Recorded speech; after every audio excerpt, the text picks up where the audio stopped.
Mbote, bonjour, bonsoir, réseau de port na Airozol Anabiso, partout dans le monde.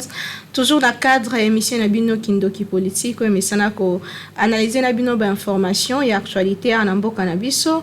Nazara toujours na plaisir ya kokuta Nabino Busika Bozali na Kinshasa na RDC topé libanda ambo Canabiso na lingarabino mingi. Toza toujours on ensemble pour na ko analyser ba actualité politique ya ambo Canabiso. Lelo ezali mukolo ya mardi ezali bongo mukolo ya jeudi. Tozo analyser ba actualité politique ezali na mboka na biso lelo yo tozo zela toujours arrivé ya équipe gouvernementale ya Samalukonde na Nwebimite et kuna na Assemblée nationale bandeko ya Senko ndenge singa melaki bango ba lancer candidature pour na ko benga ba animateur ya Seni o ba kozala voter bientôt et puis na est ya mboka na biso bitumbezo continuer ba attaque ya ba ADF Association des droits de l'homme ba Télémi pour na koloba que depuis 3 semaines plus de 123 personnes ba koufi na Beni et na Nord Kivu na ba village oeza aux alentours. Alors tokolo belango nazanga mon côté mokola lelo nazana invité na ngai mona mboka Chris Mukendi azali moko ya ba communicateur ya FDCP allié ya Modeste Bat le kwebo azali bongo président à Sénat et donc on a été kosola moi mingi na likambo etali ba actualité politique ya mboka na biso ya mboka ko bande émission mona mboka Chris Mukendi na pesi mbote mbote mama Naomi pe mbote na bandeko nyonso bakozwa libaku ya kolanda émission na biso lelo mona mboka Chris Mukendi to bande émission bala moko blocage est levé sinon ma dire il y a pas politicien ba oui bazana na kata union sacrée ba liste union ceux qui déjà déposé pourquoi gouvernement ezobi makarati na bandi que ezali ba réglage ya suka tolanda qui rencontre ya suka o ya premier ministre asalaki na mokonzi ya mboka tango abimaki na rencontre wana ba pandisango bachaki micro po aibisa bango nini basololaki alobaki que basololi na o etali makambo ya ko finaliser sortie ya gouvernement et na eyano ya alobaki que azali ko tenir compte ya ba facteur ebele o il faut ko intégrer na o etali formation à gouvernement notamment présence ya société civile présence ya ko tenir compte na genre parité ko tenir compte na jeunesse congolaise et puis qu'on tenir compte na ba personnes vivant avec handicap. Je crois que il y a monene où il fallait ça la manangambo ya mangomba politique où vous avez composé union sacrée et ça l'a mis déjà mais na bandi que nangonga etkali moké premier ministre na équipe oza au travail na yango na cadre ya ko sélectionner ba candidature pour na ko rendre public gouvernement na na bandi que na mikolo zekoya donc kalate na ngonga ta moso moke tokoyeba bandeko nini oyo ba ko faire partie na équipe nationale na biso pour gouvernement ali lokola léopard na biso bandeko oyo bazui libaku ya malamu bazui privilège ya ko servir l'état congolais na kati ya gouvernement na bandi que eza susu na mikolo mingi te yako justement tozonga la maloba premier ministre aloba qui était to confondre urgence na précipitation te mais tant tozo faire passer eza perte te pour la république perte na bandi te oyebi que tant au gouvernement ezalazo kota ezapena na gouvernement monsieur bima donc ça veut dire que lelo Congo ezangi gouvernement te gouvernement ezali mais les gouvernements démissionnaires au basali ko expédier ba affaires courantes en attendant équipe asike kota équipe yakala ezo sa mosala ba question nyonso o ezali à caractère urgent na mboka ezali traité mokonzi mboka zali ba ministre nyonso sectoriel bazali na bisika na bango pona kosala mosala na bandi que tango ya kosisa mosala o aye bandeko wana bakopesa na mikanda pona kosala remise et reprise équipe ya sika ekota na bandi que ezopekisa mboka etambola te ti lelo pe bango mibale na elukamba basala na no remise et reprise te bazozela gouvernement bima to il faut que nini esalema te na bandi que remise et reprise na niveau ya premier ministre tango yosama ezali gouvernement ya parce que le Premier ministre, Ilon Kamba, Azali, ko incarné mon gouvernement. Ça veut dire que à quitter que ça la remise et reprise pour que Premier ministre Yassika continue mon salaire ministre Yakala. Premier ministre Oyasika a la mosala na ba ministre Oyasika. Yango esali que tant musoti lelo bangomi bali basali pe remise et reprise et ça na incohérence hein, même sur les plans d'administration ezali correcteté que Premier ministre Yakala kei mais Oyasika koti à travers une équipe Akala. Et ça la marabongote. Yango na bandi que bazo c'est la gouvernement mobima et bima sima bakora ko sala remise et reprise il y a Premier ministre Mbale. To travaille na gouvernement Ilukamba na cadre ya parti na yo FDCA. Di kamni nyezoleka na kati wana to yokaki bandeko ya parti travailliste ko tombola mongongo pona ko senga même tina débat contradictoire na likambo etali ba liste moi ndungu eza na kati wana okoki ko yesaba na mboka qu'est-ce qui se passe au juste?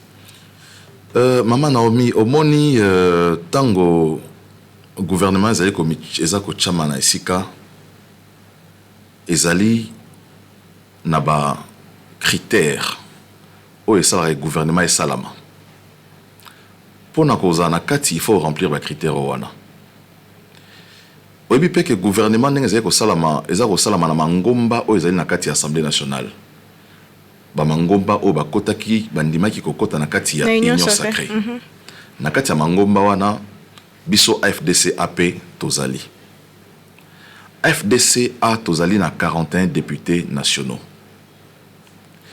Na kati ya ba calcul et salami pour na kosala gouvernement union sacrée. Balobi na kati ya ba calcul wana que pour na moto azo poste ministériel moko mangomba politique nyonso oza na kati ya assemblée nationale. Il faut pour na koza poste moko ya ministre, il faut zala na 8 députés. Donc ça veut dire que ce qui lingomba lokola oya biso AFDCA tozana 41 députés, ça veut dire que na kati ya gouvernement tokozala na 5 postes ministériels. Bandeko o bazali ma député koleka biso pe bazali bango bakozwa o pe zali moi likolo kana calcul o wana. Calcul esalama ki wana 8 députés égale un ministre. Oyebi que bandeko ya pete bazali kotambola na lokuta makasi. Nyonso opo na nini po balingi mokonzi na bango coûte que coûte azala na kati ya gouvernement o ezali ko salama. Mais pas yena ba député na ye ça quand même na droit. Toza ko koma na sika wana.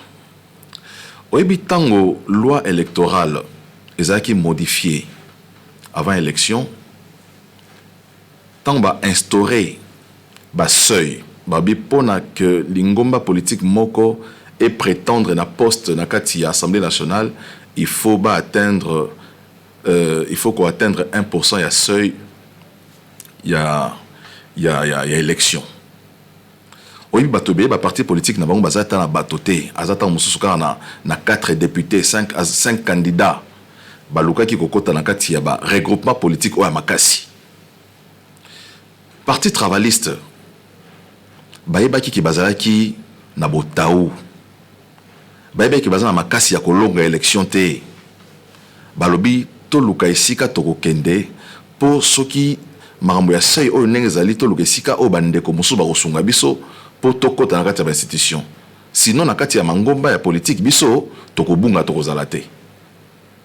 Steve Mbekai na parti na ye bakendaki na code ya Jean-Lucien Boussa kuna Boussa bi moto aza moto ya mindondo moto ya matata soki bokoti ana kati ya lingomba na biso awa lingomba na biso ekobeba baboyi ye kuna Steve Mbika ya kei na G26 oya ba José Makila na ba Kangudia kuna pe lisu baboyi ye babi moto oya aza moto malamu te so bokoti awa tokozwa mikakatano ebele na kati ya lisanga na biso.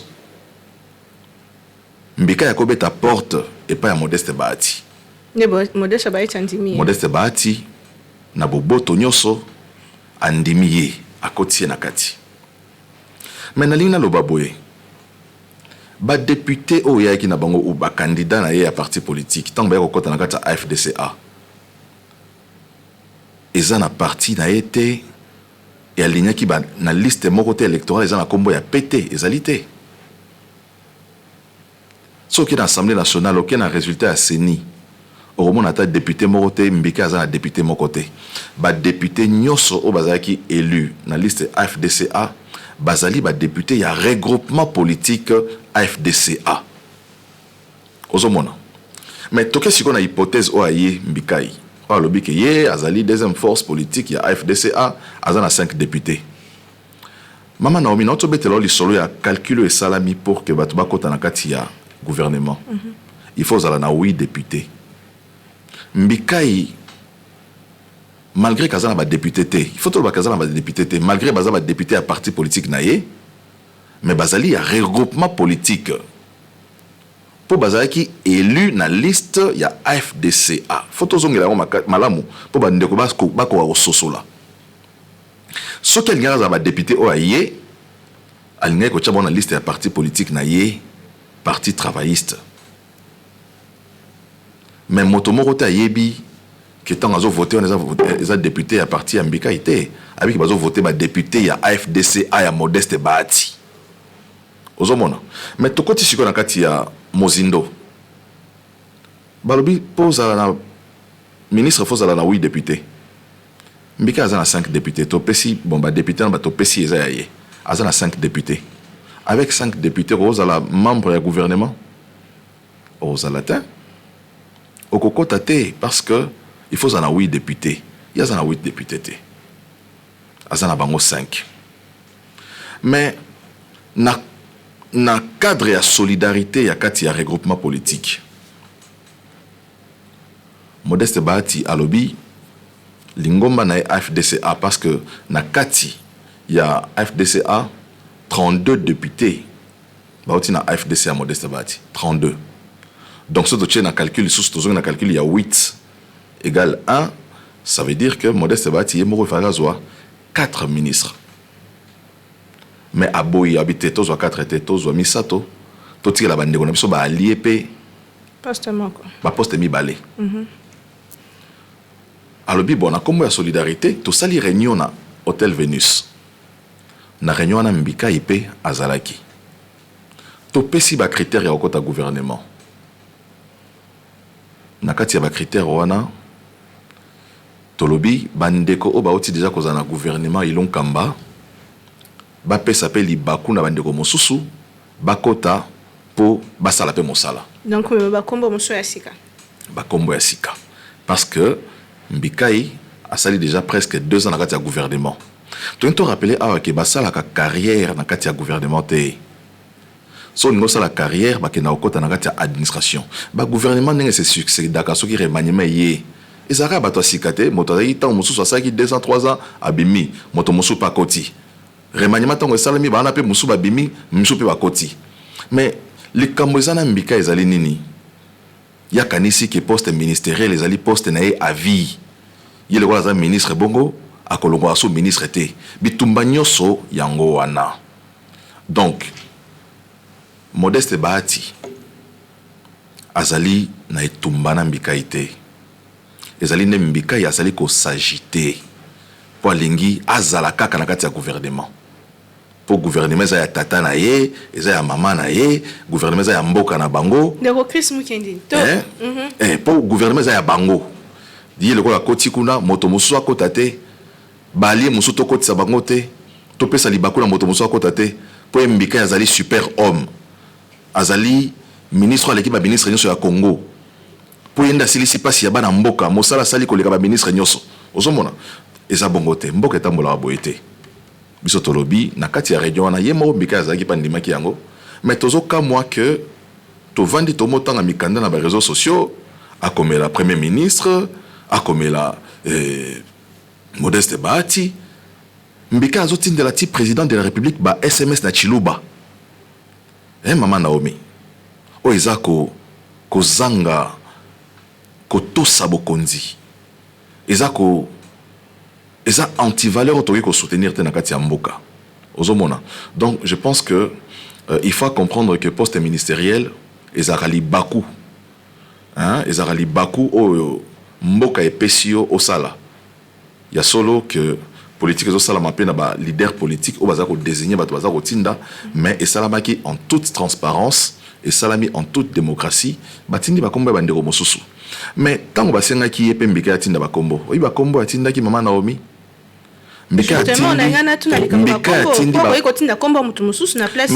atindi bakombo mibale atindi kombo na yemoko Steve Mbika imabuluki na kombo ya mwasi na ye nga nazoka mata nazomona bandeko ya parti travailliste bazoleka donc bango parti na bango bazobundaka pona bolamu ya Mbikai ya mwasi na bana na ye est-ce que parti on ezali ko bunda pona ekolo ou bien ezali ko bunda pona libota ozomona donc azwaki libako ya kotinda bakombo mais atindi kombo ya député na ata moko te atindi kombo ya cadre moko ata ya parti na ete pona biso tozo considérer que ezali anti-valeur Mbikai tant comme ministre oyebi atikaki na l'Assemblée nationale atiki sous quoi moi si na l'Assemblée nationale yango tozo na cadre ba réforme roya mama Naomi eza biloko oyo il faut to telemela suppléance na Assemblée nationale to na Sénat oyo otikela ngo mwana na yote moi si na yote otikela ngo ndeko na yote ezali ba membre ya parti politique o baza ko concourir na suffrage na niveau ya ba élection nde ba ko za biloko wa to koma likambo etali réforme ezape moko ya ba sujet na biso moko na lelo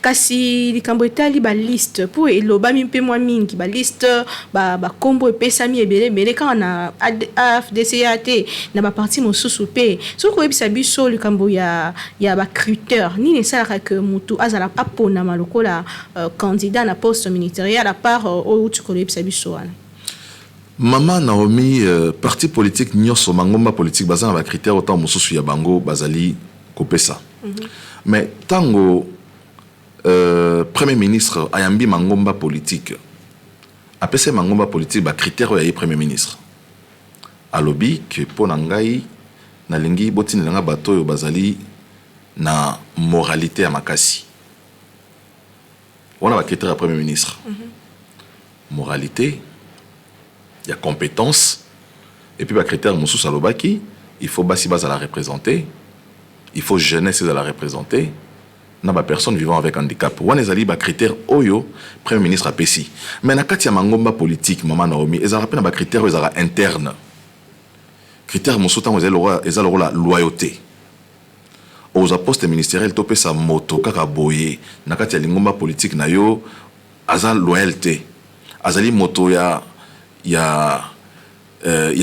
mbilinga ba critère monsieur zala que moto tant mosusu asala 2 ans na kati ya libota politique na bino au moins chaque parti politique a tcha ba critère na e azala tant mosusu en règle na ba cotisation la parti ozomona mais azala pe na ba compétence tant mosusu ba bon ba candidat nyoso il faut minimum il y a études faites et ça attend mon chose à licencier. Voilà je sais pas critère dans la partie politique. Donc batona mangoma politique compétence na parcours ya mutu ezo compter et compter parce que bo pesa ba to déposer pe ba CVT net ngai na kata FDCA tango modeste bati a to sali réunion lobby bande ko nyoso o bazali na posa ya ko sala na ekolo na kati ya gouvernement so lingo za ministre to vice ministre botika ba candidature na bino ngai pe na déposer candidature na ngai parce que na monai que na ba compétence na monai que parcours na ngai zo permettre ngai na za la pe candidat na tika ki pe ozomona donc ça veut dire que ba critères wa nyo so tenir en compte compétence études faites moralité loyauté ozomona donc nous sommes à critères où il s'agit que bandeko ba déposer qui ba candidature na bango mais na niveau ya coordination où ils allaient s'occuper na ko sélectionner ba candidature mosala esala makuna biso pe to ebité otika ki kaka soki ba sélectionner ki opé oyebité soki pe kendaki oyebité mais opposé geste lolenge lingomba na bino sengaki to déposer mais soki batali que non Chris Mokendi ba critères ba pesi à remplir yangote mais ba kolona mokanda nga ba che pembeni il y a un peu de démocratie ba pesi ba critère so remplir ba critère wana te ba cho mopanzi neti ndeko Mbikai ba critère ba lobi motauti gouvernement akokota lisusu te to pesa libaku na bandeko mosusu FDCA ezali parti politique lingomba politique ezali na plus de 35 partis politiques na kati plus de 35 partis politiques donc bandeko mosusu wana na kati ya lingomba ba wana batika kaka Mbikai batika kaka Mbikai na libota na Tamsu yenda mona ki ya remplir ba critères nyonso critère oh déjà il y a mon nez à remplir un côté naibisio likambo ya 8 égale 1 donc 8 députés égale un ministre déjà ce tozuka politiquement critère wana a rose ata candidaté ozomona mais na combo ya solidarité inakati ya regroupement politique occasion pe sema mandeko tant musu baza na député ta mon côté ba prétendre pe na ko servir mboka parce que bazaki loyal tant bitumbe komela ki biso bitumba o yembika ya bundisa ki AFDCA bitumba o yembika ina nene nkulu balingaki Modeste Bahati akufa na lingomba politique na ekufa bitumbo wana lelo nzambe na bolingo na ye azongisi Bahati nesiko wana mbika azongi abib nake no senga moto na bolimbisi na zonga mais sali fausse repentance azongi nepo ya ko chasu mobulu na kati azongi pona ko sunga lingomba te azongi pona lokoso na ye azongi na makanisi ke azonga liso na kati ya gouvernement donc aye pona bolamu na biso te aye pona bolamu ya Congo te aye pona bolamu na ye mbikai na libota na ye yango tolobi pona biso eza ba anti-valeur o toki ko soutenir te ba critère epesamaki ligne de conduite epesamaki mbikai azali éliminé na cadre ba critère wana ezalité Bahati nde tozoyoka na landi moto na moko na télévision zoloba que non Bahati azobundisa Steve Mbikai po salaki soki front patriotique na ye pour soutenir mokonzi mboka na 2023 ezali lokuta monene attendez azo dénoncer wana ezali na acteur politique morote leader politique morote o azali na bolingo lokola Modeste Bahati na minito na président de la République o azali ko coopérer o azali en bon terme na président de la République lokola Modeste Bahati donc on ezali ba discours ezali ko kende ya bato ya mitema mabe koluka ko tia mobulu na kati ya libala ya Modeste Bahati na président de la République donc ezaba faux fouillant vérité ezali que na ba critère epesamaki Mbikai azali disqualifié pour remplir ba critère et ça émission Kindoki politique tozo koba ozo comprendre que toza moi na profondeur to priser to creuser penza to ba vérité bombani wapi likambo etali FDCA moi kondongo wana to creuser na moi mozindo moi na mboka Chris Mukendi biso ato analysaka bino mozana kata union sacrée ndengo expliquer les biso selon la monique ezaki penza makasi mingi te repona batu kotiana ba liste pour le routine des pas premier ministre kasi tomoni ba mangomba politique belé ya union sacrée ba women na kambita di ba liste ezalaki penza ponani c'est non yo mama Naomi na banti que esala maraka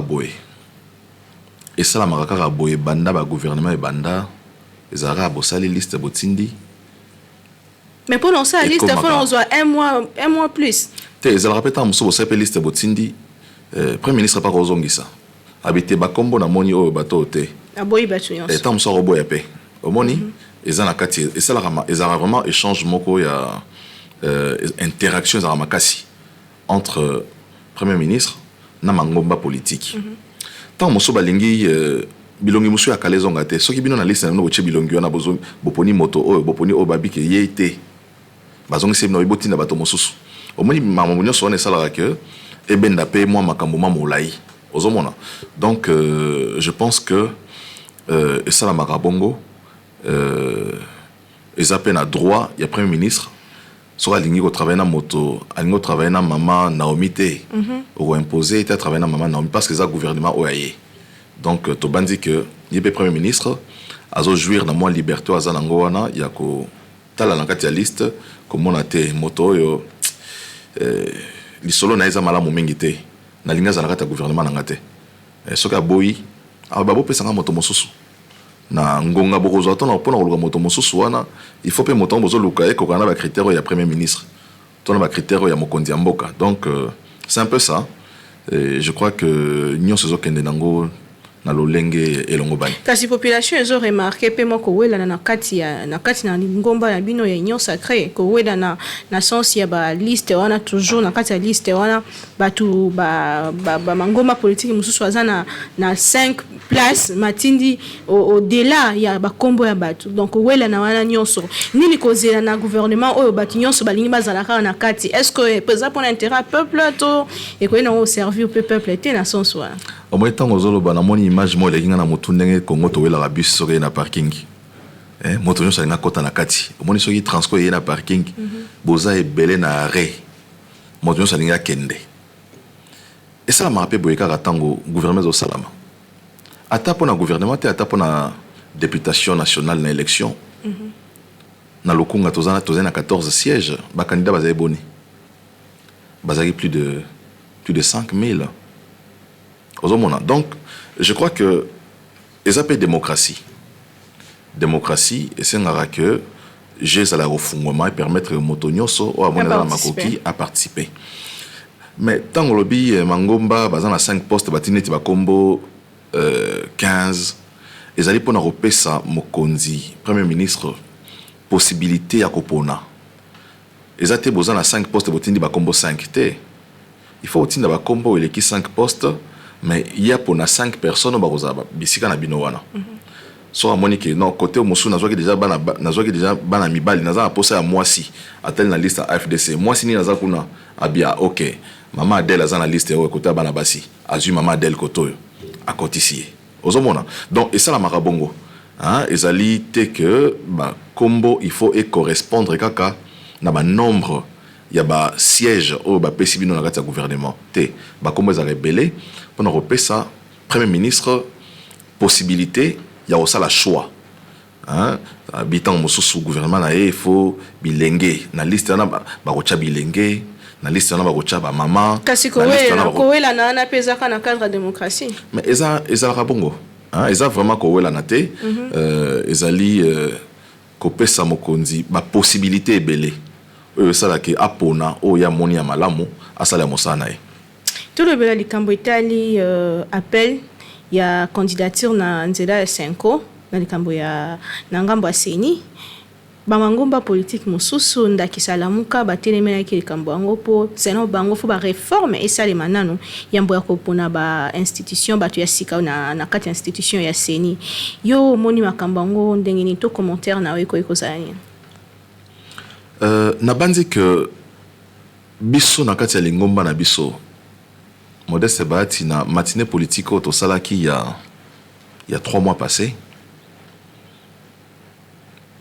To pesaki o abiso makanisi na o etali ba réforme électorale. Lokola bandeko nyonso tolobaki pour la plupart tolobaki il faut qu'on dépolitiser Seni. Seni ekoki kozala tena mangomba politique na kati. Que ba délégué à FDCA bango ba délégué ensemble bango ba délégué à MLC na kati ya senité to ba il faut ko dépolitiser yango il faut seni ezala na kati na yango moto moko te asala politique na kati ezala kaka société civile et puis société civile oya solo société civile lo kutate to mona ka moto azana parti politique mais po linga kota kuna mi komisi société civile po kota na kati ya senité o wanate Toubanzaki P. Tolobaki, il faut réforme. Il y a CENI et précédé désignation à acteur. Mais sur Tobanzi Bongo, Tolobaki que ba critère, que ba choix, il y a ba acteur et salama, il faut édicter na kati ya loi. Donc, il y a que mi beko, il faut eya avant bopona bato. Et on peut s'arrêter na organisation élection. Non, je ne pense pas qu'il peut s'arrêter parce que déjà sur Hollanda qui discours il y a Mokonzi à Sénat, Mokolo il y a le 15 mars tango to fongola qui session ordinaire, ceux qui pour Hollanda qui peut discours il y a président de l'Assemblée nationale, bango mi balé na kati il y a lisukulu na bango balobaki que session il y a mars ezali session moko essentiellement il y a ba réforme électorale. Donc, n'a pas dit que Tito Koma le 15 juin mokolo oyo session ya mars ekokanga, je pense que Assemblée nationale na Sénat va voter déjà loi électorale où il que loi yango et permettre na ba confession religieuse ba désigner sikoyo bato conformément na mibeko oyo ezali voter na kati ya Assemblée nationale na Sénat. Donc na bandi toza ko banza pe que désignation ya acteur et ko ya liboso te ya mibeko esengeli nano esalama sima mibeko soki esalami tokotala sikoyo ba confession religieuse bakotala nani na kati ya bato oyo biso confession religieuse toponi nani azali ko remplir ba critères. Mais na bandi pe que mosala bazali ko sala o bazo salelo ezali ka pona ko gagner temps omoni en attendant que mibeko ne salama ba confession religieuse bakutani ba lever option ba lobby bon chaque confession religieuse atinda azwa déjà ma disposition na e bozo de ba candidature kuna so ba candidature ekoti tant to la sélection ndeto lukasiko mibeko lobi nini. Je pense que démarche na bango zape démarche à mabete bon na moni bande ko la muka ba telemeli yango ba bundisi yango mais na bandi que démarche wana ezali pe malamu. Ezali malamu to continuer na yango kasi bande ko mususu bazolobela likamba recensement entre recensement na réforme nini eza opportun ko sala nanu liboso pour que maponami sala makitoko. Olinga koloba entre recensement na élection ou bien recensement na réforme. Recensement na réforme parce que mingi bazolobela recensement avant l'élection alors que nangambu ya Assemblée nationale ba tsengi nanu ba réforme ya ba loi avant que tokena maponami. Nalingi koloba boye élection ezali cycle mobimba eza prévu na kati ya constitution mboka na biso. Constitution mboka na biso lobi chaque 5 ans il faut élection et ça na mboka. Donc ce qui constitution mboka na biso lobi que chaque 5 ans il faut élection et salama, ça veut dire que na 2023 il faut tozala na élection. Au état recensement ba spécialiste ba koyebisa biso recensement ekozwa ngonga boni. Mais il faut toyeba que recensement ekoki ko conditionner élection en mboka te. Eza ba opération mibale. Même ce qui est important. Même si c'est important. Parce que tant on ça la recensement, on recenser na ba bébé. To recenser na bano bazana 4 ans, bano bazana 5 ans, bazana 6 ans, mais bana on a bazana na mambo état l'élection. Rapport ezanini entre recensement na bango na élection. Ozomona. Je pense que les camboya monnaie les alignes les camboya ba moyen. Est-ce que tozali na ba moyen ya ko sala recensement na délai autant monsieur ko kata ba ko pesa? Peut-être un moyen au même moment tu as le recensement tu as bien un bon à l'élection motuna makasi zande owana soki tu as un bongo ya ko sala recensement soki tu as un bongo ya ko sala élection je pense que nyos mi balé ko bundate élection et ko sala normalement mais recensement il faut tout ça la yango mais ba débat tu as koyoka eza que bande ko musu bazolingi ko to ko conditionner ndé élection na recensement. Maintenant, rappelez à bande konyo so bazo bunda pona que recensement ça ma élection que en 2015 bato bakufaki na mboka oyo. Parce que Kabila na lingomba na ye balingaki ko imposer même schéma. Balingaki recensement et ça la manano si mato ça la élection. Élection yango lingaki ko kende likolo ya délai constitutionnel. À l'époque, mon candidat sur Mboka Félix Antoine Tshisekedi, parti politique na ezaki na kati opposition. Bato na bango ebele a UDPS bakufa mokolo wana. Parce que na balabala massa se betamaki population boyaki. Donc ni tété sagesse à Sénat, il y a Léon Kengo Adondo parce que l'Assemblée nationale déjà va voter qui yango. Je pense que makambo ezalaki mabe kala tokozongisa yango lelo na mesa te po ezali Kabila akei te. Mabe ezali mabe, malamu ezali malamu, peu importe moto aza kosala yango. Donc bitumba biso ezalaki contre Kabila te, bitumba biso ezalaki respect à constitution. Donc na bandi que lelo bandeko o bazolinga ko conditionner recensement na élection, il faut ba tirer ba conséquences. Il y a décision o wana. O yeko chamboka na kati ya cycle moko ya instabilité. Tolingi instabilité te na mboka. Tango mboka eza na instabilité, et que ça là que ba investisseur ba na mboka te. Mais pourquoi? Tango mboka eza na instabilité, tokoki kozwa développement te. Donc je pense que na kati ya débat politique ozo sa malelo na landa qui porte-parole à Mokonzi Mboka. Nabi ke Mokonzi Mboka schéma na ezali o wana te, mais ezali ba extrémiste. Au moins na ba régime nyoso ba extrémiste bazala kaka. Hein? Ba régime nyoso bato bazalaka ubela na yo Félix Tshisekedi au sala 30 ans 2023 élection ezate ozomona mais na monoko ya mokonzi to ki yangote na monoko ya ba porte-parole na to ki yangote. Donc biso pona biso ezali important ezali makanisi o mokonzi azanango tokolanda bato bazala pembeni te ya mokonzi o ba memaka bakonzi bazala ba corbillard omoni pembeni ya bakonzi bato mo bazala wana bazala ba corbillard o mosala corbillard ezala nini et ya rambango ezuyo ke kokunda yo ezozonga susu mbangu ezo moto mosusu ozomona bato bazwaki Kabila bakendo kunda bazwi bakundi de ya Kabila bakomozonga mbangu na ba corbillard na bango balingi bazwa pe Félix Tshisekedi bakendo kunda ba memena na kati ya erreur politique et na bandi que président Félix Tshisekedi alobaki to sala dictateur te bande ko nyoso o bazalingi ko sunga union sacrée. Je pense que il faut bayana discours où ils allaient cadrer la constitution mboka. Discours nyoso politique où ils allaient que démosika la constitution, ils allaient discours oyo congolais morota ko soutenir yango.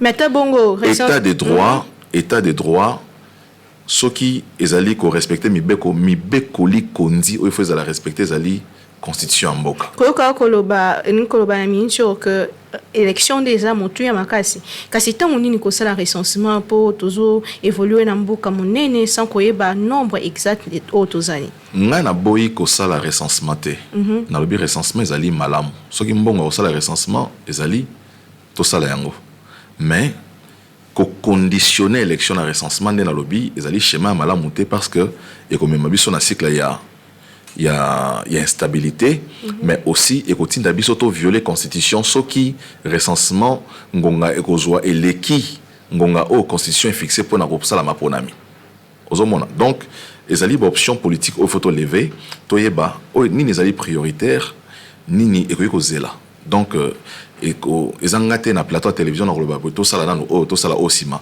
mais tozo la kisanzela tozo la kisa o ezama malamu. Mais bon, il reviendra à la classe politique, la population congolaise mobimba, to lever option aux alliés importants pour Namboka. Pour que Kimia ezala, pour que constitution pe Namboka nabiso ezala respecter. De Chris Mokendi, émission nabiso qui ndoki politique alelo ezo comme na suka, tozala ki beaucoup plus na réflexion to kotina moi mozindo moi question à suka na kati union sacrée.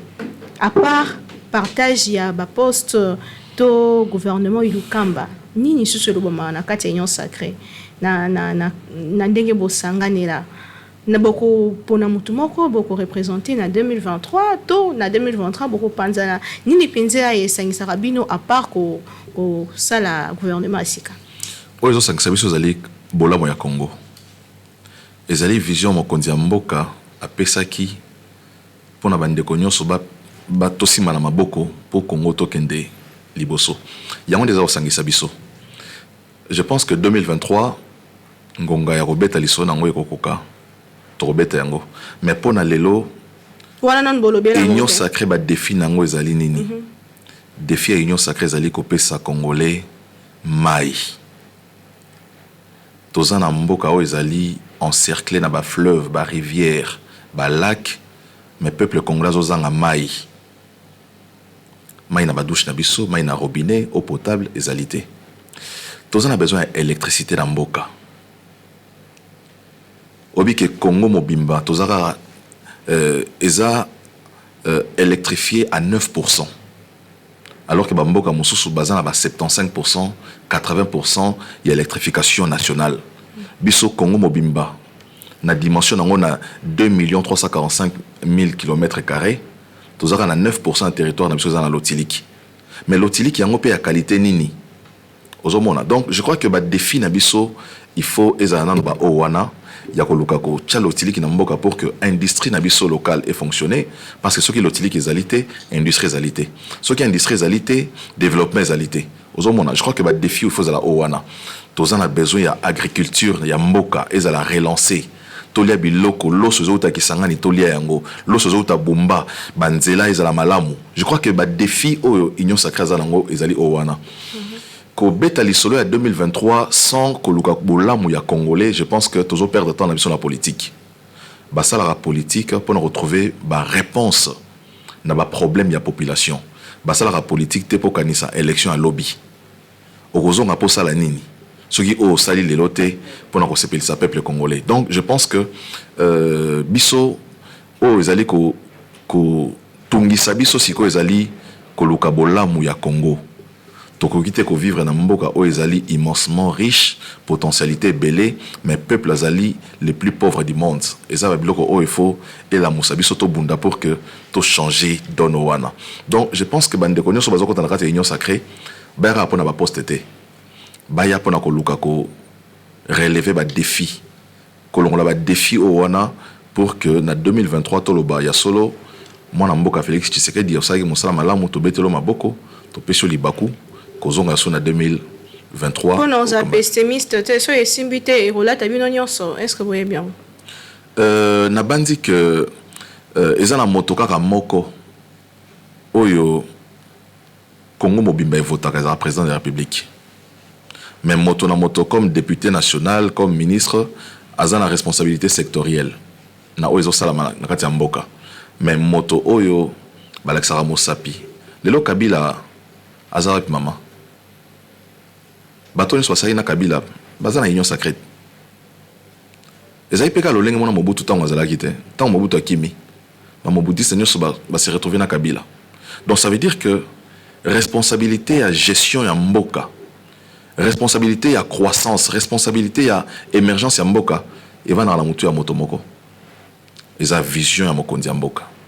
Ce qui vision na ezali malamu, et remet mboka likolo. Lelo nous tenions sur le bel comme vision en chef de l'État. Est-ce qu'il y a un joué temps quoi inculquer on a ba union sacrée? Je pense que à travers sortie médiatique nous sur mokondi ya mboka, biso nous sur vision na so ezali nini, ezali à faire émerger mboka. Et je pense que dans le cadre du conseil à ministre, il y a solo que les autres salama souhaité pour la situation politique à Mboka, mais programme il y a gouvernement tant que salamaka ils ont investi dans l'Assemblée nationale et ils ont la traduction et vision au mokondazali nango pour na ko faire développer Mboka.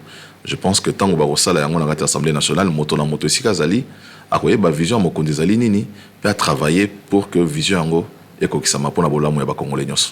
Et Michel qui est politique à Mokola lelo esili maître Kismo Kendi merci na ndengo ndima ko na mitu na biso na nyonso to lobby. Ce qui liloba no moko ya ko sa peuple congolais ko zalani. Peuple congolais omoni na habité ce qui tous un pays laïque hein. Toi pays laïque. Oui. Mais on a chrétien.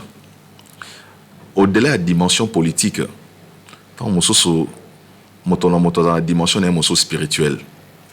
Dans la dimension spirituelle, dans la zone Congo, la Israël et Tobima, dans l'Égypte. Pharaon a libéré le peuple Yanzambe. Azana désert, toi zokota déjà na kana. Azana désert.